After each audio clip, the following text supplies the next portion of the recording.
hear a conversation. First, you have some time to look at questions 1 to 7.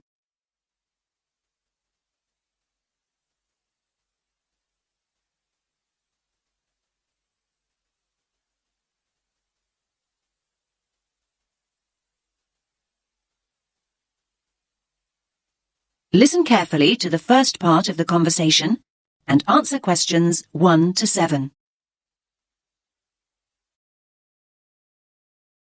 Rita speaking. What should I do for you? Oh, hi. I'd like to order some stationery. Could I know your name? Jackson Paris. Right. Can I just confirm your account number and the name of your company, Jackson? Sure. The number is 692411. 692411. Right. And you're from Rainbow Computer? No, the company is Rainbow Communications. Oh, okay. I'll just fix that on the system. Communications. And what would you like to order, Jackson? Envelopes. We need a box of A4, that is, normal size envelopes. White, yellow or manila? We'll have the plain white, please, but the ones with the little windows. Okay, 1 box. A4, white. Just 1 box, was it? On second thoughts, make those 2 boxes. We go through heaps of envelopes. As a matter of interest, are they made from recycled paper? No, you can't get white recycled paper. The recycled ones are grey, and they're more expensive, actually. Right, we'll stick to white then. Something else, Jackson? Yes, we need some coloured photocopy paper. What colours do you have? We've got purple, light blue, blue, light green, whatever you want pretty much. There are 500 sheets on the pack. Let me see. We're going to need a lot of blue paper for our new price lists. So can you give us 10 packs, please? Make sure it's the light blue, though. 10 packs of the light blue. Anything else that we can help you with? Let me think. What else do we need? I'm sure there was something else. Pens, paper clips, fax paper, computer supplies, office furniture? Oh, yes. We need floppy disks. Do you have those nice coloured ones? Yes, but they're a bit more expensive than the black ones.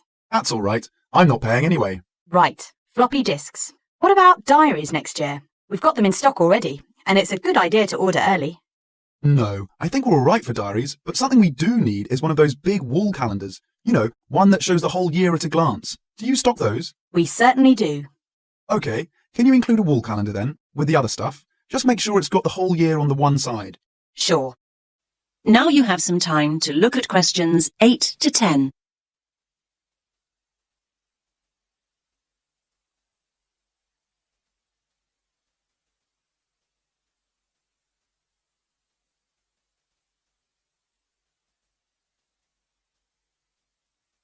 Now listen to the next part of the conversation and answer questions 8 to 10. And do you have a copy of our new catalogue? No, I don't. But would you send one? Yes, I'll pop one in with the order. You'll find it a lot easier to remember what you need if you have our catalogue in front of you next time. Yes, good idea. And when can you deliver this? Should be with you tomorrow morning. Can you make sure that it's not after 11:30 a.m? Because we have to go out at 12. There's only myself here on Fridays. Fine. I'll make a note in the delivery docket that they should deliver before 11:30. Thanks very much. Thanks.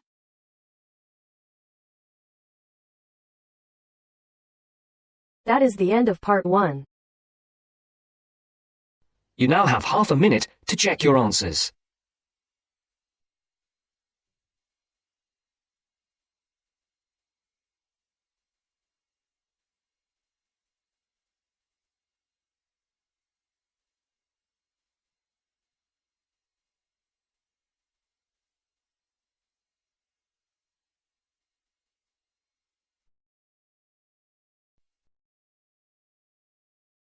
Now turns to part 2. Part 2. You will hear an extract from a talk about the Scottish Highlands. First, you have 30 seconds to look at questions 11 to 18.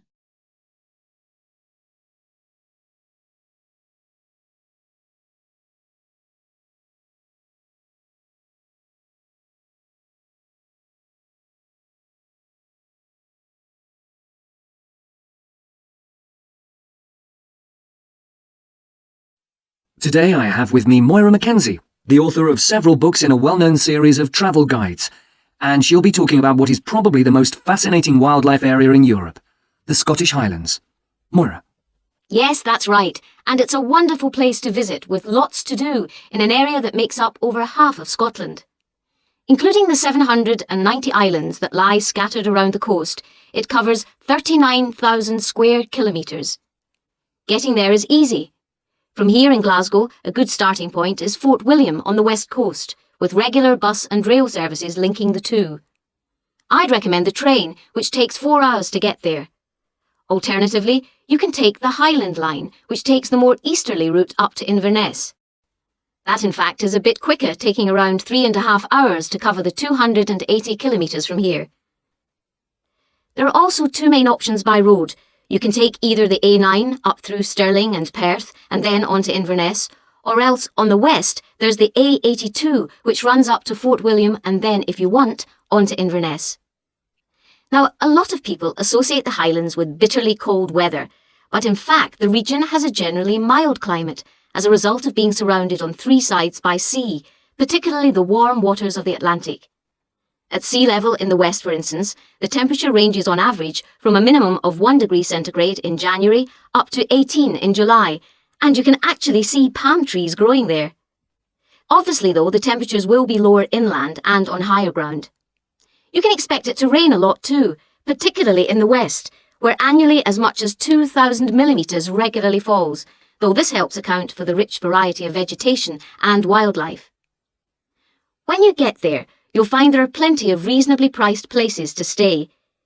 In Fort William, for instance, you can find a room for the night in a small hotel or a bed and breakfast for just £25, or for £28 to £30 in Inverness. It's probably a good idea to book ahead though, especially in the summer months. With all the leisure, sports and cultural activities on offer, the towns are becoming increasingly popular with visitors. For example, accommodation in Inverness won't be at all easy to find this year around the 23rd of July, as that's when the local Highland Games will take place. So, if your aim is to see the countryside, it may be best to stay in a small village.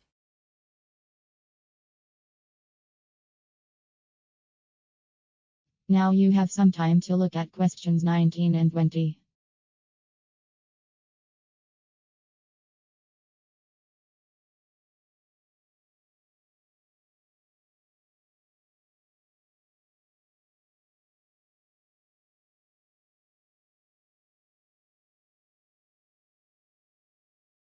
As I mentioned, there's a huge range of wildlife in the Highlands, but for those visiting the area, there are some basic ground rules that are essential if we are to protect it. Firstly, you should make every effort not to disturb birds and animals, and one way of doing this is to blend in with your surroundings, for instance by avoiding brightly coloured garments, such as orange anoraks. To see wildlife clearly, it's best to use binoculars, keeping your distance. This is particularly important during the breeding season. Wherever possible, use a hide so that they are less likely to detect your presence. Surprising though it may seem, visitors are advised to use their cars where no purpose-built hides are available, as people are apparently less likely to startle animals if they stay inside their vehicles. You may even find that creatures come up close to where you're parked, in which case, wait until they've gone before you move off. It should really go without saying that it's essential to be as quiet as possible, though sadly, some people need reminding of this. Oh, and one other thing. Wild animals and pets don't mix, so please leave your dog at home, or at least somewhere he or she can't chase the wildlife or damage their habitat.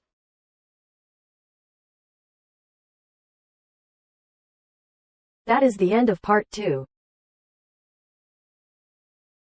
You now have half a minute to check your answers.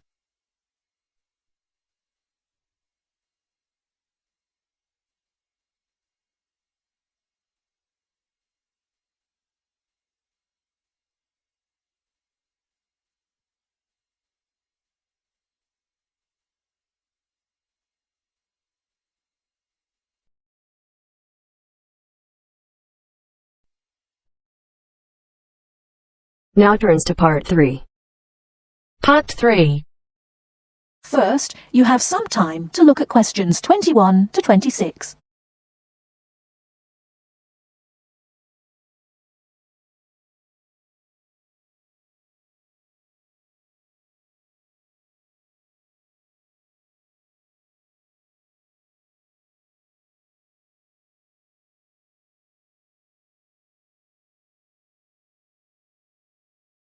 Now listen carefully and answer questions 21 to 26.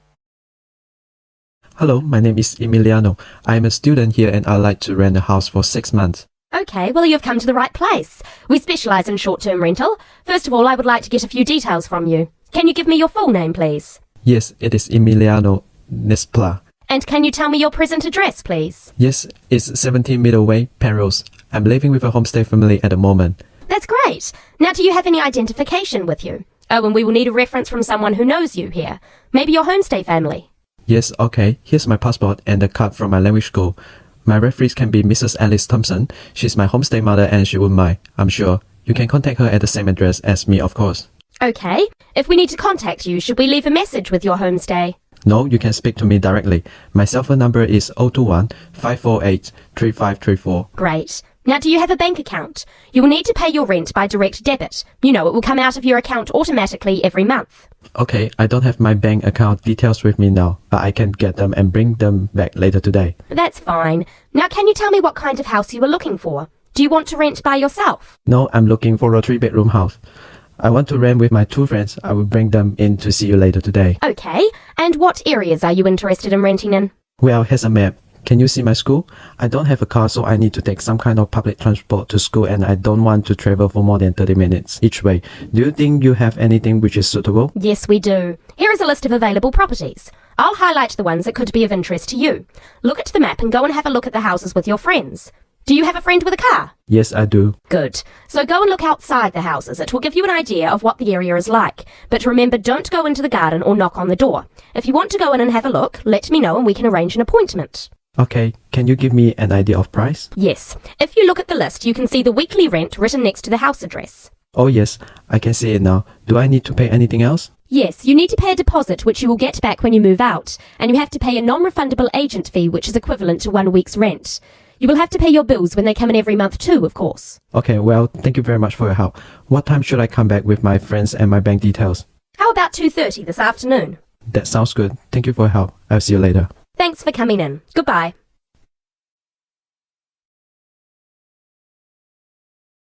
Before you hear the rest of the talk, you have some time to look at questions 27 to 30.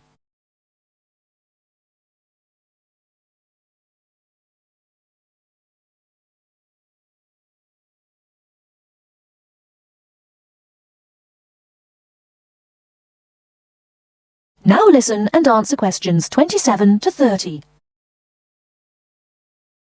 Hey, don't throw that can away.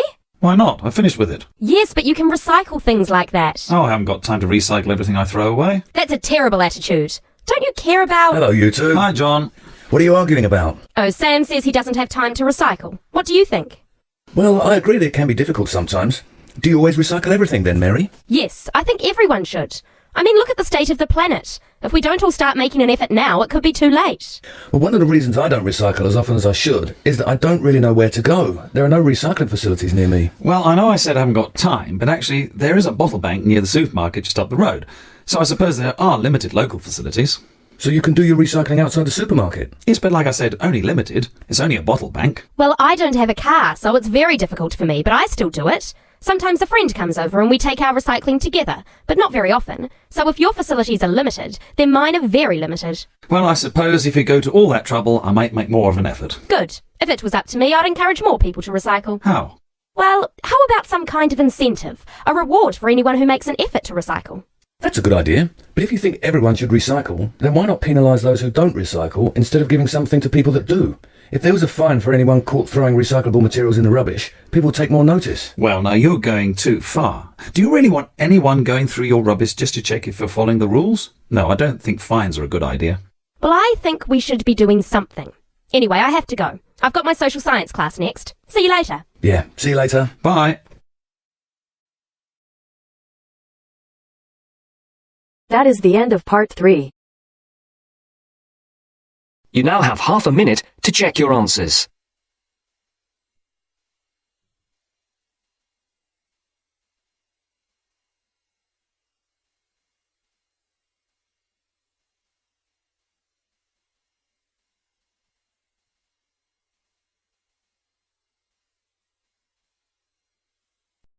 Now turns to part 4. Part 4. You will hear a lecture about the Inuit Eskimos of Alaska and Canada. First, you have some time to look at questions 31 to 40.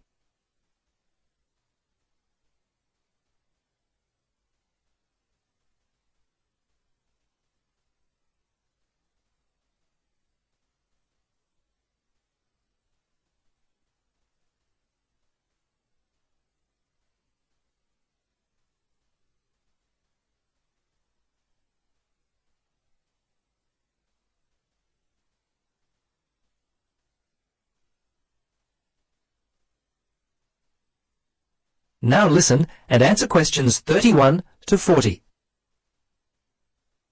Good afternoon. In our lecture today, we will continue our study of people who inhabit the northernmost regions of the world. Our focus will be on the native inhabitants of Alaska and Canada, the Inuit Eskimos. They have been called the native inhabitants, as the Inuit were the people who had most recently migrated across the gap between Alaska and Siberia. Distinctly Asian in origin, the Inuit, which is literally translated the people in their native language, developed their civilization in what is now the Bering Sea region about 1,000 years ago. Their culture spread eastward and is called the Thule culture, after the place in northern Greenland where archaeologists first discovered it. The first Europeans to meet Inuit people were Norse settlers in what is now northern Newfoundland, Canada. These settlers lived there for a short time around 1000 AD. Approximately 500 years later, beginning in the 1500s, European whalers, fishing crews, and explorers met many Inuit along the coast of Labrador. Russians and other Europeans first met Alaskan Inuit in the 1700s. 100 years later, in the mid-1800s, whalers began to hunt in the Arctic. Some Inuit were employed by whalers and traded with them during that time. Perhaps one of the most interesting aspects of the Inuit is how they were able to survive and grow in such a harsh Arctic environment. Firstly, and not surprisingly, their homes were well adapted to the freezing conditions. They lived in predominantly two types of housing that would keep them warm. In the cold summer, they would live in tents that were made from the skin of the animals they had hunted for food, and they also traveled in boats. These were called umiaks by the natives. In the winter, they would live in houses made of sod, and when on hunting trips, they would commute by dog sled and build temporary houses made from ice. These igloos, which is the Inuit word for house, were uniquely made with a sharp blade carved out of walrus tusk. They would cut large blocks of hard-packed snow, about 3 meters wide, out of the ground. The blocks would then be used to build a 6-meter dome over a wide, shallow hole. Within 1 or 2 hours, an igloo up to 10 meters in length could be built. It was weatherproof and large enough to house an entire family. Very early in their history, they managed to develop the technology to hunt the huge bowhead whale, which was a staple food source for them at that time. They also hunted walruses and seals. On land, they hunted polar bears, moose, and various other game. The harsh environment in which they lived meant that a steady supply of food was often difficult to come by. Therefore, the Inuit were a people constantly on the move, looking for food, which meant that their dwellings had to be easily built and easily dismantled. They inhabited the wide open land and, as such, moved freely around it in search of food. Today, the traditional way of life has basically ended for the Inuit. They live in wooden homes rather than in snow houses, sod houses, or tents. They wear modern clothing instead of animal skin garments. Most Inuit speak English and Russian. Some speak Danish, while fewer still continue to hold on to their cultural roots by passing on to the younger generation their native language. The kayak and umiak, their principal means of travel, have given way to the motorboat, and the snowmobile has replaced the dog team. The combined percentage of the Inuit population in Alaska and Canada stands at 63%, the latter being 29% and the former around 34%. Some Alaskan Inuit live in towns and cities, but the majority live in small settlements and hunt and fish for most of their food. Most of those in Canada live in towns in housing provided by